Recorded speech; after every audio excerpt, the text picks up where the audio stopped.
Hello and welcome to video number 4. We're going to talk about the webinar email schedule. I'm going to go to a mind map so that you can see the full layout before the webinar and after the webinar. So let's move on to that mind map and I'll show you exactly what you need to do. Okay, so here's the mind map, as you can see here. And everything before the webinar, I'm going to call it reminders, and everything after the webinar, we're going to call it follow-ups. So I've color coded it so that we've got it to be orange, and then we've got it to be red for the follow-ups. The initial email is basically going to say, thank you for signing up, and here's the checklist. The reason why I want you to include a checklist or an action list, a document, a PDF, or something that you will actually be covering in the webinar. So it all leads up to this point. So the whole goal here is not to just give them a checklist or a PDF document or whatever. That it's not just to give it to them.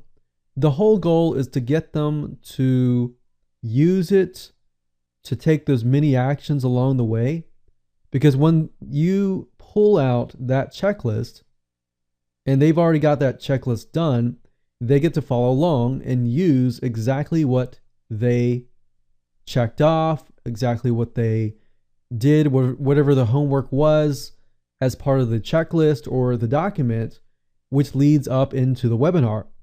And at that point in time, they've taken so many mini actions that they've become mini commitments. And when you use that on the webinar, and it ultimately leads in to whatever you're trying to sell or product or service that you're trying to promote, your conversions are actually a lot higher because everything is congruent from the first to the webinar. So you got initial email here. What I recommend is probably follow up on the same week with some sort of checklist tips.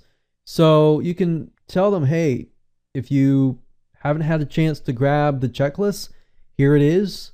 And make sure you give some tips about the checklist. So give your best tip. And then after that, what you want to do is you want to follow up closer to the webinar. So this could be like right after this here, or it could be a couple days.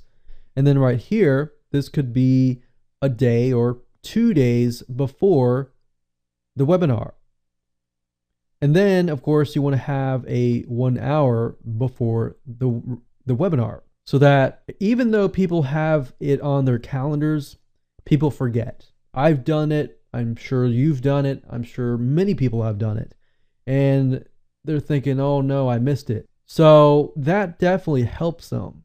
Even though you have all of these, they're actually geared to give people value, to help people by reminding them. So as long as you're giving value along the way, most people don't care because they initially signed up wanting to receive more information about that. In this day and age, everybody's just doing a pitch fest. So you want to make sure you give value along the way. So a lot of people, what they do is just have that initial email, and then maybe 1 hour before the webinar. But up to this point, most of the time, people forget. People forget that they even signed up for your webinar. So you want to make sure that you follow up throughout if your goal is to, of course, increase your conversions. If your goal is just to have a webinar, webinar, and your goal is not to really increase conversions, you got an educational webinar, then, of course, this would be different. But if your goal, which is, I'm sure the majority of you, is that you want to increase your conversions, then this follow-up series will greatly help you. So, of course, on the webinar, you can use a checklist, you can go over the checklist, and then after that, you want to have a replay typically about 24 hours after. You can email the full list. You can email the people that were unable to show up. So this is 24 hours after the webinar. Now, the second follow-up in red is a replay follow-up 72 hours before your close. So depending on when you want to close the offer, that's when you want to send it out. And then of course you want to send out a follow-up 24 hours before midnight. So for whatever day that you're going to close it on, you want to integrate that into here. Now all along right here, you generally want to use a countdown timer to increase scarcity. So I hope you enjoyed that. Feel free to jot everything down as you go and customize it to your own needs. In the next video, I'm going to go in a lot more detail about the orange area here, and I'll show you exactly what email templates you can use.